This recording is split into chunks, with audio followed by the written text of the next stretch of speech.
Saif al-Islam Gaddafi, mwana mashuhuri zaidi wa kiongozi wa zamani wa Libya Muammar Gaddafi, ameuawa nchini Libya kulingana na maafisa na vyombo vya habari nchini humo. Wakili wa Saif al-Islam Gaddafi, Khalid al-Zaid, na mshauri wake wa kisiasa Abdullah Othman wametangaza kifo cha mtu huyo mwenye umri wa miaka 53 katika machapisho tofauti kwenye Facebook siku ya Jumanne bila kutoa maelezo zaidi. Kwa mujibu wa taarifa zilizotolewa na kituo cha habari cha Libya cha Fawcett Media, kilimnukuu Othman akisema kuwa watu wenye silaha walimuua Gaddafi nyumbani kwake katika mji wa Zintan, takriban kilomita 136 maili 85 kusini magharibi mwa mji mkuu wa Tripoli. Baadaye timu ya kisiasa ya Gaddafi ilitoa taarifa ikisema kuwa wanaume wanne waliovalia barakoa walivamia nyumba yake na kumuua katika mauaji ya uoga na hiana. Taarifa hiyo ilisema kuwa walipambana na washambuliaji hao ambao walizima kamera za usalama nyumbani hapo. Khalid al-Misri, aliyekuwa mkuu wa baraza kuu la jimbo la Tripoli, shirika lililotambulika kimataifa, alitaka uchunguzi wa haraka na wa wazi kuhusu mauaji hayo katika chapisho lake la mtandao wa kijamii. Gaddafi hakuwahi kuwa na nafasi rasmi nchini Libya, lakini alionekana kama kiongozi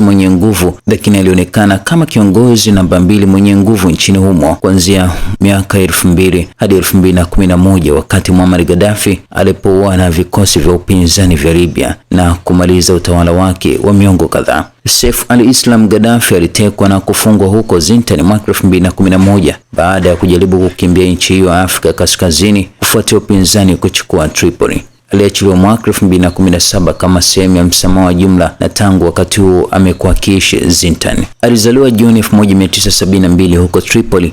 Saif al-Islam Gaddafi alikuwa mwana wa pili wa kiongozi wa muda mrefu wa Libya, mtu aliyeaminika magharibi na anayezungumza vizuri. Gaddafi aliwasilisha sura ya maendeleo kwa serikali ya ukandamizaji iliyoendeshwa na baba yake na aliongoza juhudi za kurekebisha uhusiano wa Libya na magharibi kuanzia miaka ya 2000. Aliongoza mazungumzo ya Libya kuachana silaha za maangamizi makubwa. Na hata hivyo, mtoto huyo rais wa zamani wa Libya alishtakiwa kwa mateso na vurugu kali dhidi ya upinzani wa utawala baba yake, na kufikia Februari 2011 alikuwa kwenye orodha ya vikwazo vya Umoja wa Mataifa na marufuku ya kutosafiri. Pia alitafutwa na mahakama ya jinai ya kimataifa ICC kwa madai ya uhalifu dhidi ya binadamu uliofanywa mwaka 2011. Baada ya waasi kuchukua mji mkuu wa Tripoli, alijaribu kukimbia kwenda nchi jirani ya Niger akiwa amevaa kama mbedui wa kabila, lakini alitekwa na kundi la Abu Bakr Siddiq Brigade barabarani jangwani na kusafirishwa kwa ndege hadi Zintan. Kufuatia mazungumzo marefu na ICC, maafisa wa Libya walipewa mamlaka ya kumhukumu Gaddafi kwa madai ya uhalifu wa kivita. Mwaka 2015 mahakama ya Tripoli ilimhukumu kifo kwa kutokuwepo mahakamani.